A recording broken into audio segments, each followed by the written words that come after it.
менің ата заңым менің болашағымның кепілі. Азаматтық кодексте біреудің ар намысына, абыройына нұқсан келтіруге болмайды. Ол қорғалады заңмен. Көрдіңіз ба? Сондықтан тек мен пікір айтуым керек, мен барлығын айта аламын деп, жаңағы айта беруде ол заңсыз. Заң аясында пікір айту құқығыңыз бар деп айтқым келеді мен халыққа осылай. Құқықтық мемлекетте ең бірінші құнды нәрсе бұл адамның құқығы мен бостандығы.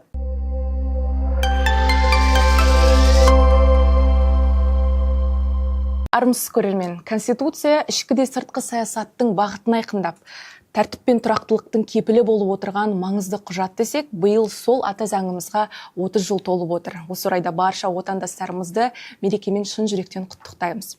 Бүгінгі біздің студиямыздың қонағы Маңғыстау облыстық сотының азаматтық істер жөніндегі сот алқасының төрағасы Гүлажар Бақытжанова. Қош келдіңіз, Гүлажар ханым. Сәлеметсіздер ма? Мереке құтты болсын. Рахмет. Енді алғашқы сұрағым. Тарихтан білеміз, алғашқы Конституция 1993 жылы қабылданды. Араға 2 жыл салып, 95 жылы жаңа Конституция жарық көрді. Енді осы екі Конституцияның арасында қандай айырмашылықтар бар? Иә, жалпы барлығыңызды да ең алдымен осы біздің ата заңымыздың 30 жылдық мерейтойымен шын жүрегімнен құттықтағым келеді.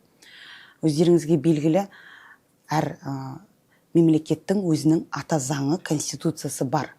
Тарихқа көз жүгіртіп қарасақ, жалпы әр елдің тірегі мықты, демократиясы мықты елдердің конституциялары ұзақ өмір сүреді. Оның бірден бір дәлелі ол Америка құрама штаттарының конституциясы деп айтуымызға болады. Бұл конституцияның Америка құрама штаттарының конституциясын қабылданғанына 230 жылдан астам уақыт болыпты. Күні бүгінге дейін сол 230 жылдың ішінде тек қана 27 ғана өзгерістер енгізілген екен. Жаңа конституция қабылданбаған. Түсінесіз бе? Одан кейін Норвегия мемлекетінің конституциясы ең ұзақ өмір сүретін конституцияларының бірі болып табылады.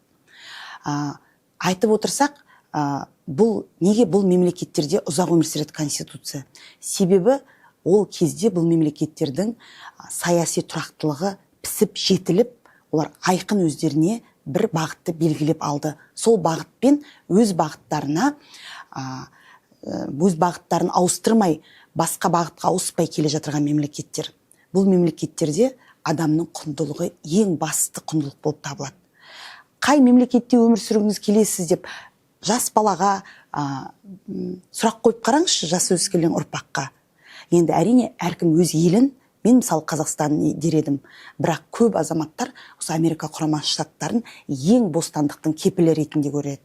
Және де ең бай мемлекеттердің санатында қай мемлекет деп біз әлеуметтік желіден ашып қарасақ, ол Норвегия шығады. Міне бұл елдердің конституциясының ұзақ өмір сүруде тұрақтылықтың кепілділігі. Енді жаңа сіз айтып отқан сұраққа мен неге сонау алыстан орғытып әкелдім? Біздің өзіміздің қазақтың өз ұлының өз туын ұстап, тұғырымыз биіктеп, біз Қазақстан деген мемлекет дүниежүзілік аренаға шыққанымыздың өзіне де 30 жылдан астам уақыт міне болып жатыр. 91 жылы тәуелсіздігімізді алып, өзіміздің елтаңбамызды, өзіміздің байрағымызды бекітіп, өзіміздің шекарамызды бекітіп, мемлекет болып қалыптастық. Одан кейін 2 жылдан кейін Конституцияны қабылдау қажеттілігі туды. Себебі Конституция әр мемлекеттің өзінің ата заңы, негізгі заңы. 93 жылы Конституцияның ең бірінші ерекшелігі бұл халық қабылдаған жоқ. Бұны жоғарғы сот кеңесі қабылданды. Сол кезде жоғарғы сот кеңесі болды. Және де бұл Конституция, ал 95-тегі Конституция қазіргі біз 30 жылдығын атап өтейін деп отырған Конституциямыз. Бұл Конституцияны бүкіл халықтық біз референдумда қабылдандық. Яғни бұл конституцияны қабылдамас бұрын халықтың арасында талқылау жүрді. Конституция нормаларына өзгерістер енгізуге әр азаматтың құқығы болды. Бұған үкіметтік емес саяси партияларда белсене араласты. Яғни 95 жылғы конституция бұрынғы конституциямыздың 2 жыл өмірінен кейінгі қажеттілік туындады. Сонымен қатар тағы бір ерекшелігі, енді ерекшелік көп, мен маңыздыларына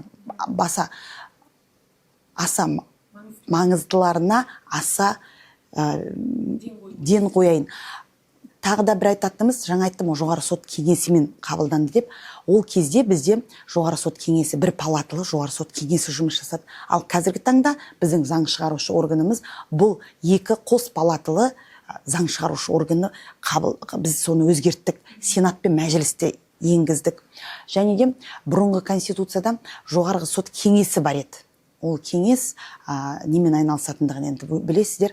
Ал қазіргі конституцияда байланысты 93-те олар өзгертіліп, жаңадан оларға дем берілді. Сонымен қатар бұрынғы конституцияның 93-тегі ең басты несі біздің парламенттік көбіне сайлау жүйесі болды да, біздер қазір жаңа конституциямызда 95-те қабылданған президенттік басқару жүйесіне біз аса мән бердік. Міне, енді маңызды ерекшеліктері сол. Ең бірінші ерекшелік, енді ауыз толтырып айтарлық, ол референдумда қабылданғаны. Бұл конституцияның. Екінші сұрағым, ата заңдағы халық билігі ұғымы қалай жүзеге асады? Енді ата заңдағы халық билік ұғымы, өзіңіз ата заңды ашып оқып қарасаңыз, біз Қазақстанның халқы деп басталады, байырғы халқы, енді халық деген сөзден басталады. Және де бірінші бабында, кіріспе бөлімі солай басталады да, бірінші бабында Қазақстанда биліктің бірден бір бастауы ол халық дейді. Қазақстан мемлекетінде. Яғни біздің мемлекетімізде барлық болып жатырған саяси экономикалық үрдістер, өзгерістер, прогрессивті дамулар, оның барлығы халық игілігі үшін.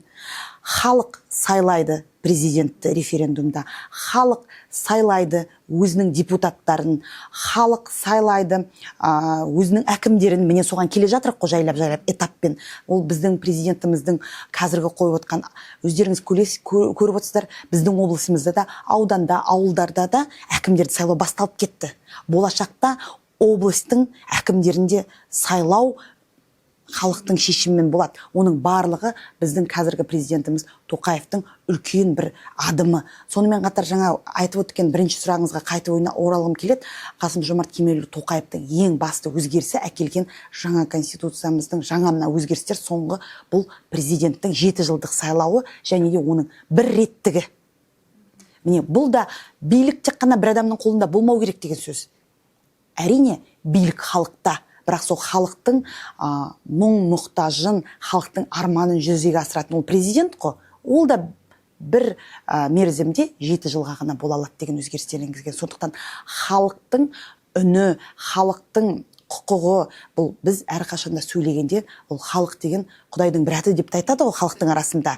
Сондықтан халыққа ешқандай жаңағы жаманшылық жасамай, осы конституцияның өзі сол сөздерден басталады. Сондықтан бар бізде жақсылық ол халық үшін. Енді жаңа халық деп айтып жатсыз, конституциядағы маңызды объект ол халық. Енді осы конституцияның ел бірлігін сақтауға қандай рөлі бар? Қандай рөл ойнайды? Енді ел бірлігін сақтауда менің бір айтқым келетіні, біздің Қазақстанның ерекшелігі басқа мемлекеттерден, оны өздеріңіз білесіздер, бізде осы Қазақстан халқы ассамблеясының болуы. Бұл ассамблея әртүрлі этнос, әртүрлі ұлт өкілдерін бір тоғысқа тоғыстырып отыр. Бір жерге тоғыстырып, біз бір ауылдың баласындай, бір ананың баласындай осы жерде араласып құраласамыз. Ассамблеяның бір ерекшелігі мына, басқа елдерде де әрине көп ұлттар өмір сүреді, бірақ олар оған өзгеше мән бере қоймайды. Біздің Қазақстанда көп ұлттар өзін қазақстандықтармен мыздар деп атайды. Қазақстандықпыз, біз қазақпыз, орыспыз деп басқа ұлтқа бөлініп қажеттілігі жоқ деп ойлаймын. Біз қазақстандықпыз. Міне, бұл біздің қоғамның тұрақтылығының ең негізгі фундаменті болып табылады. Біздің себебі жаңағы пікірімізде, біздің ойымызда. Қоғамның тұрақтылығы ең алдымен неден басталады? Бұл қоғамдық тәртіптен басталады. Тәртіп дегеніміз не? Бауыржан Момышұлы айтқандай, тәртіп дегеніміз ол заңға бағынушылық. Тәртіпке құл болмайды деп айтылғандай, тәртіпке бағынған адам құл болмайды. Тәртіп бар жерде заң болады. Заңға бағынған адам, заңға бағынған мемлекет ол құқықтық мемлекет болады. Ал құқықтық мемлекетте қоғам жақсы дамиды, қоғамда тұрақтылық болады, қоғамдық қақтығыстар болмайды. Міне, біздің конституция соған кепілдік береді. Керемет. Конституцияға енгізілген соңғы өзгерістер қоғамға қандай әсер берді деп ойлайсыз? Енді жаңа айтып отырмын ғой, конституцияға мысал ретінде мен жаңа ақш-тың конституциясын айттым да, 27 рет ғана өзгеріс енгізген екен деп, 230 жылда. А біздің конституция 95 жылы қабылданған, міне 30 жылдың ішінде бір өзгеріс енгізілді. Өзгерістер енгізілді. Соның ең тұшымдысы бұл 22 жылы, қателеспесем, маусымда өзгеріс енгізілген, 22 жылы. Бұл да референдуммен енгізілді. Бұл жерде біз конституциямызға ең бірінші конституциялық сотты айтыламын мен. Енгізілген өзгерістердің бірі. Себебі неде? Бұрын конституциялық кеңес болды деп жаңа айтып өттім. Конституциялық сот деген жаңа мәртебелі бізде орган пайда болды. Ол 23 жылдың 1 қаңтарынан бастап өзінің күшіне енді, ол туралы заң. Жалпы конституциялық сот 11 судьядан тұрады. Бұл біздің өмірімізде қолданып жүрген заңдарымыздың конституцияға сәйкестігін анықтайтын орган болып құрылды. Бұл органның судьялары кез келген азаматтың, заңды тұлғаның арыздарын қарап, кейбір заң нормаларының конституцияға сәйкес еместігін анықтап отырады. Міне бүгінгі күнде олар мыңдаған арыз шағымдарды қарап, бірнеше заңдарды конституцияға сәйкес емес деп тауып отыр. Оны көріп отырық, бұл органның қажеттілігін көріп отырық. Және де бұл конституциялық соттың тағы бірден бір кепілдігі бізге беріп отырған, мен айтқым келеді, халыққа түсіндіріп, конституциялық сотты біздің кәдімгі сот жүйесімен шатастырады да көбі. Ол дұрыс емес. Сот жүйесі ол бөлек сот жүйесі, ол істерді қарайды, шағымдарды қарайды. Конституциялық сот ол сот жүйесі қараған істерді қайта қарамайды. Бұл жерде тек заң нормаларына сәйкестігін қарайды шығарылған шешімдердің, немесе мына заң нормаларының. Сондықтан мен айтар едім, ең үлкен ол адым, біздің қадам осы соңғы өзгерістер бұл конституциялық соттың құрылуы. Гүлжар ханым, енді жаңа ассамблея жайлы айтып өттіңіз өз сөзіңізде. Қазақстан Халқы Ассамблеясының этносаралық келісімдегі рөлі қандай? Енді оның рөлі өте орасан зор деп өз сөзімде де айтып өттім ғой. Этностар арасындағы қақтығыстарды болдырмау, ол әр қазақстандықтың міндеті деп ойлаймын мен. Себебі біз Қазақстан көп ұлтты мемлекет, біз әр облыстағы ассамблеяның басты мақсаты осы жерде қандай мақтанышпен біз айта аламыз. Мысалы, дүние жүзінде болып жатырған қазір шиеленістер, енді ол рас қой. Ресей мен Украинаның шиеленісі болып жатырғаны, мысалы, Әзербайжан мен Арменияның шиеленісі болып жатырғаны, алысқа кетпесек те біздің көршілерімізді. Бұл шиеленістер сыртта болса да, біздің Қазақстандағы осы ұлттың өкілдері бір дастарханда отырып, біз барлығымыз шай ішеміз. Біз көрші тұрамыз, біз құдамдалмыз. Осы Маңғыстауда сондай жанұялар көп, бір-бірімен құда болып жатырған. Тіпті орыс және Украина өкілдері осы жердегі жиналыс болып жатса, бір-біріне орын алып қойып, шақырып жатады. Қасына шақырып жатады, алдыңғы орындарға. Мен өзім куәсімін. Осының барлығы ол біздің конституциямыз, ата заңымыздың жетістігі деп ойлаймын, нормаларының. Себебі бізде этносаралық, ұлтаралық қарым-қатынастардың тұрақтылығы бірінші орында тұрады. Біз оған жол бермейміз. Барлық этностар, ұлт өкілдерінің тілдері, діндері, ұлттық көзқарастарын біз қорғаймыз, сақтаймыз, сыйлаймыз. Дей тұрғанмен де, әрине, біздің мемлекеттік тілімізді біз алғы орынға шығарамыз. Мені бір қуантатыны, осы Маңғыстау өңіріндегі біздің басқа ұлт өкілдерінің, этностардың өкілдерінің біздің мемлекетке деген сүйіспеншілігі, мемлекеттік тілге деген сүйіспеншілігі. Бастары қосыла қалса, олар осы бір-бірімен амандасқаннан бастап, сәлематсыздар ма, армысыздар деп қазақ тілінде амандасып, барынша қазақ тілінде түсінісуге тырысып жатады. Оның өзі біздің көп ұлтты мемлекетіміздің, этностардың бір-біріне деген құрметі. Бір тілде сөйлеуіміз керек қой, біз Вавилон сияқты болмауымыз керек. Сіз білесіз бе, ежелгі Вавилон туралы аңыз бар ғой, үлкен жаңағы мұнараны тұрғызады, әдемі, адамдар оған қоныс тебеді, әртүрлі ұлттың өкілдері. Олар биіктей береді, биіктеген сайын олар бір-бірінің тілін түсінбейді. Әртүрлі ұлттың адамдары ақыры ол жаңағы жанжалға келеді, ол құлауға алып келеді. Мысалы, бір-бірінің тілін білмеген адамдар. Сондықтан біздің мемлекетімізде көп ұлтты, көп этносты адамдар өмір сүреді деп айтып жатыр ғой халықтар. Олар бір-бірімізді біз түсінісу үшін бізде бір заң, бір тіл, бір ұлт. Бір заң ол біздің ата заңымыз, бір тіліміз ол біздің қазақ тілі, ал бір біздің ұлтымыз ол қазақстандық. Міне, біз осы принциппен, осы қағидамен жұмыс жасап жатырмыз. Біздің Маңғыстаудың ассамблеясында. Мен өзім аналар кеңесінің мүшесімін.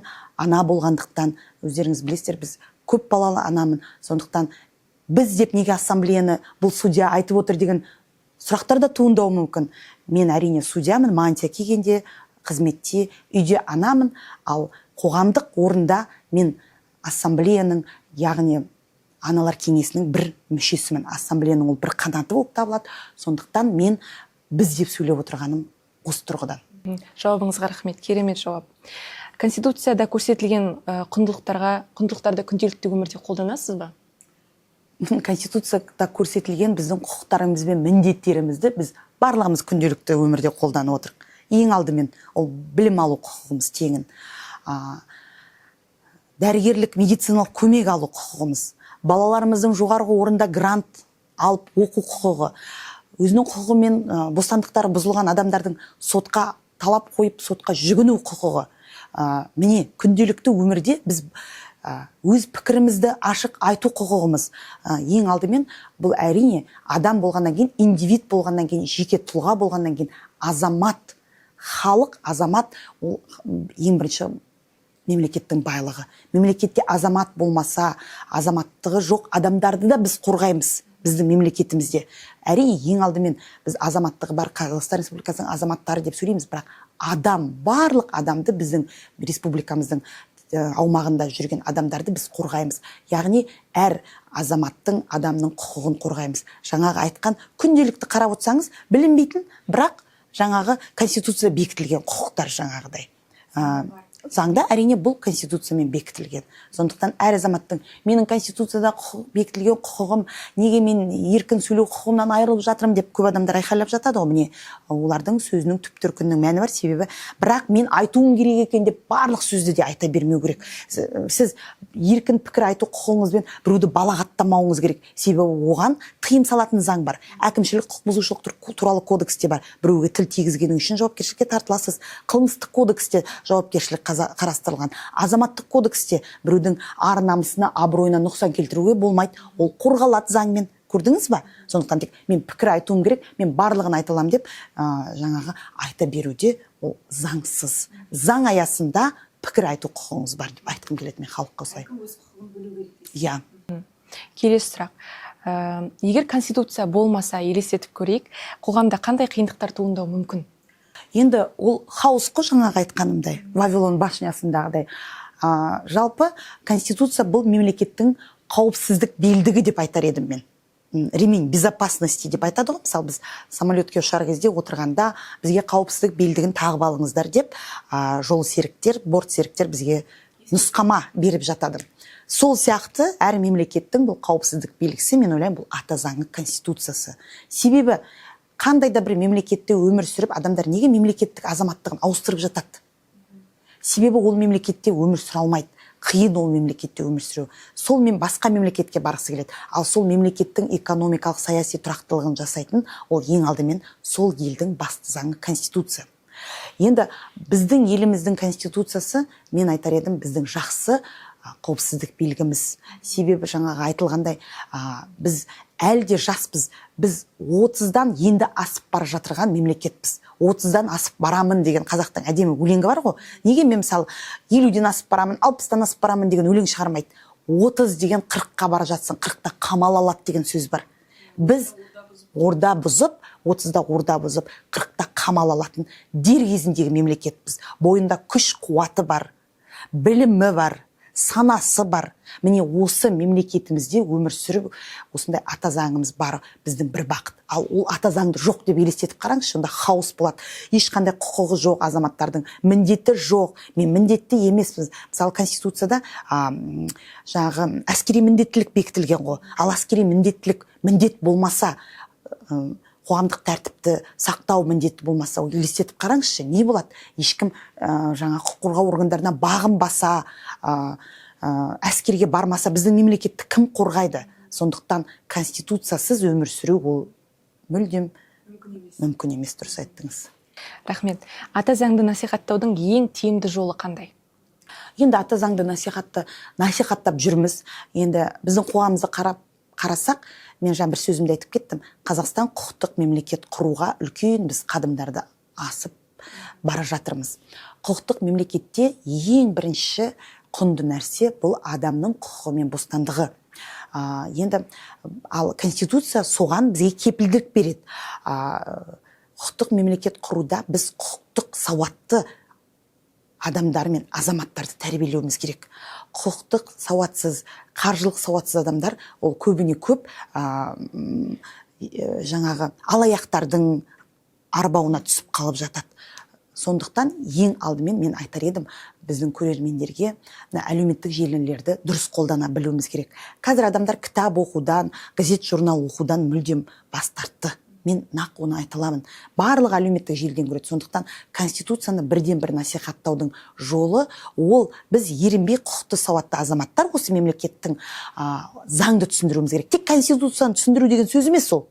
Конституцияны насихаттау деген сөз ол кез келген шыққан жаңа заңды түсіндіру, жаңашылдықты білдіру, түсіндіру. Міне сол заңдарды түсіндіру арқылы біз Конституциямызды да, әрине ол заңдар біздің Конституциядан бастау алады деп бастап, заңдарды түсіндіруіміз керек. Бар, мысалы құқық қорғау органдарында, сот жүйесінде мына заң консультанттары бар, адвокаттары бар. Тек мен білем, мен тек өзім үшін жұмыс жасауым керек демеуіміз керек. Біз альтруист болуымыз керек қой. Мемлекетін сүйетін адам әр азамат альтруист. Альтруист дегеніміз кім, оны білесіздер.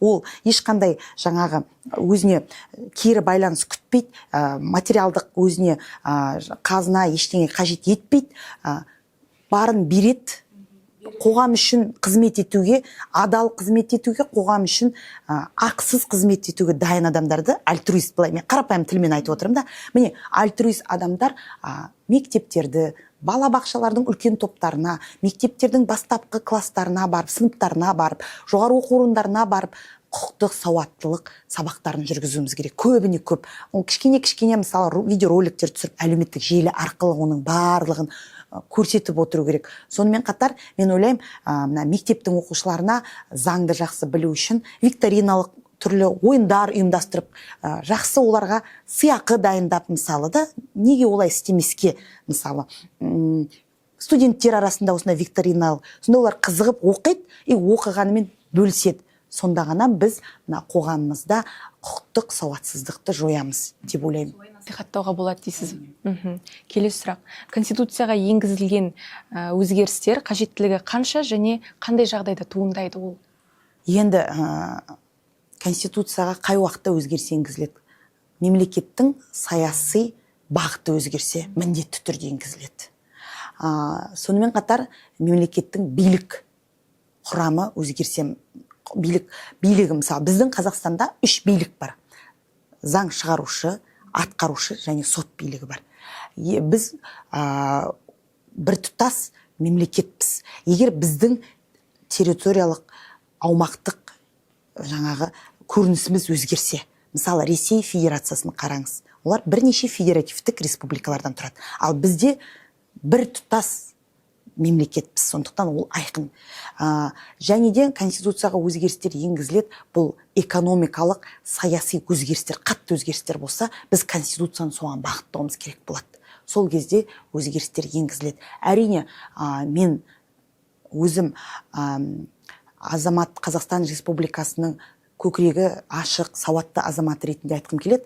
Біздің Конституцияға енгізілетін өзгерістердің барлығы бұл біздің қоғамның тұрақтылығы мен экономикамыздың даму мақсатында жасалынатын өзгерістер. Оны жоғарыда айтып кеттім. Рахмет жауабыңызға. Елімізде этномедианы дамыту үшін не маңызды деп ойлайсыз? Енді этномедиацияны, солай ма? Медиация деген сөз жалпы біздің қоғамымызға енді медиацияның енгеніне міне ресми түрде 10 жылдан асып барады, 15 жылға жақындап қалды. Медиация деген сөз ол қазақта құлағыңа біртүрлі болып естігенмен, ол біздің ата-бабамыздың тастап кеткен үрдісі. Дау мұраты біту дейді қазақта. Енді мен судья болғаннан кейін айтқым келеді, біз әрқашанда тараптарды дауласуын бітіммен аяқтағанды жақсы көреміз. Медиацияда міне соның халықаралық тілмен айтқандағы түрі. Дауды, тараптарды татуластырып, достастырып бітістіру. Енді этномедиацияның үлкен рөлі бар. Біздің ассамблея соның жұмыс жасап отыр. Бұл мысалы бізге мынандай істер келеді. Тараптар әртүрлі ұлт өкілдері. Баласын біреу түртіп қалады, біреу баласына жаман сөз айтып қалады. Міне сол уақытта бұл жерде бізге ассамблея көмекке келеді. Этномедиация, бұл ұлтаралық қарым-қатынастарды, қақтығыстарды біз реттеп отыруымыз керек ассамблея арқылы. Этномедиациялы медиаторларды ерекше оқытады. Себебі әр ұлттың салты басқа, иті қарағасқа деген әр ұлттың өзінің салты бар ғой. Мысалы біздің қазақта кешірім сұрап келсе, атаңның құны болса да кешір дейді. Ал басқа ұлттардан мысалы мүмкін айтуы мүмкін жаңағы өлім бар жерде кешірім жоқ деген сөздер де бар екен мысалы. Ал біздің Қазақстан халқының ортақ біз өзіміздің ережеміз болу керек. Міне ассамблеяның этномедиациясы соны қалыптастырып, сол жолда оқулар жүргізіп, этномедиаторларға түсініктер беріп, ортақ ережелер қалыптастырып жатыр. Этномедиаторлар тек қана ұлтаралық қақтығыстар, өздеріңіз білесіздер, Қордай оқиғасы мысалы. Ұлтаралық қақтығыстар болды да қақтығыс. Сонау алыс 89 жылдары бізде Жаңаөзен қаласында ұлтаралық қақтығыс болды. Енді қазіргі таңда Маңғыстауға Аллаға мың шүкір біз ондай ұлтаралық қақтығыс жоқ, бірақ қақтығыс жоқ екен деп біз отыра бермеуіміз керек. Біз оның алдын алу үшін міне этномедиация деген бізде үлкен ұғым пайда болды. Этномедиация орталықтары пайда болды, этномедиаторлар пайда болды. Бұл қоғамдық ұлтаралық қақтығыстардың алдын алуға бағытталған жұмыстар. Этномедиаторлар тек қана шиеленіс болған кезде ғана жұмысқа шығады дегенде түсінік дұрыс емес. Этномедиаторлар жалпы біздің қазақстандықтардың бір жаңа өздерінің қабылданған ережелерін, қалай өзін қоғамда ұстау керек. Қазақстандық деген адам бір үлгі болу керек қой, азаматы. Қазақстандық деген ұлттың өкілінің азаматы үлгі болу керек. Ол қалай болады? Біз қалай ұлтаралық жаңа шиеленіске, қақтығысқа бармауымыз керек? Міне соны дәріптеп жұмыс жасап жатыр қазір біздің қоғамда. Ол біздің, тағы да қайталап айтам, Қазақстан Республикасының ерекше өзінің бір біздің ноу-хауымыз деп айтуымызға болады.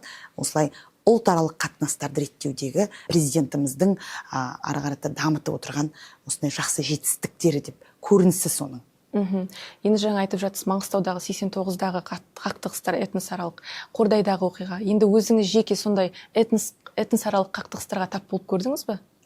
Өзім жеке басым азамат ретінде этносаралық қақтығыстарға барып көрген жоқпын, бірақ кейде пікірімді ашық айтып қоямын деп шынымды айтайын, кейбір адамдардың маған жаман көзбен қарап бара жатырғанын байқаймын да, бірақ жуып шайып өзім кешірім сұрауға ұмтыламын мен әрқашанда.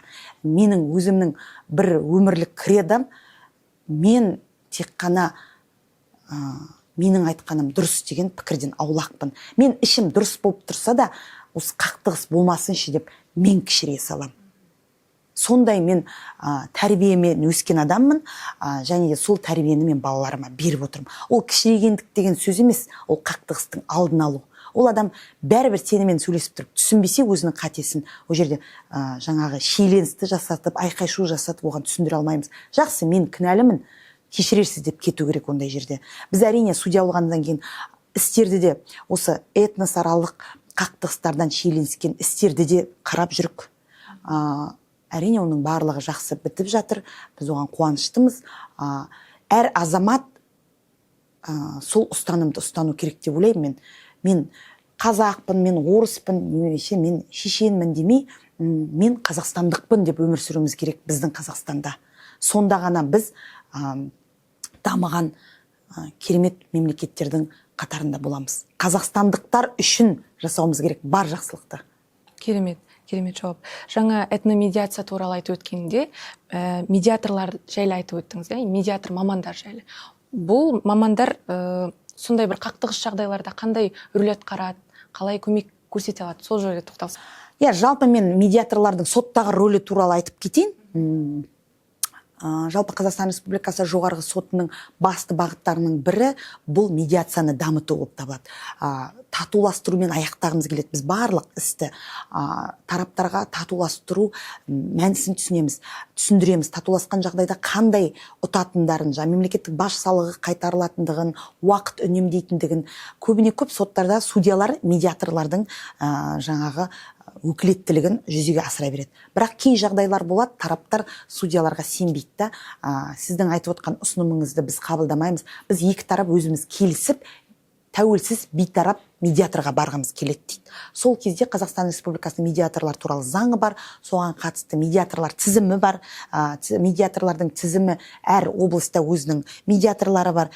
Сол тізімнен оның ресми сайты бар. Көріп, тараптар медиаторды таңдап, сол медиаторды біз іске қатыстырып, тараптарды сол сөйлесуге өздерін жібереміз. Яғни ол медиатор судьяның рөлін атқарып, тараптармен келісіп, қандай жағдай оларға тиімді, қай тарапқа сол келістіріп, бізге ұсыныс алып келеді. Ол ұсыныс шарт түрінде, медиациялық келісім шарт түрінде келеді. Тараптар мысалы, мен тауарымды берем, оның ақшасын 3-ке бөліп төлейді деген сияқты, мысалы, медиатор келістіреді.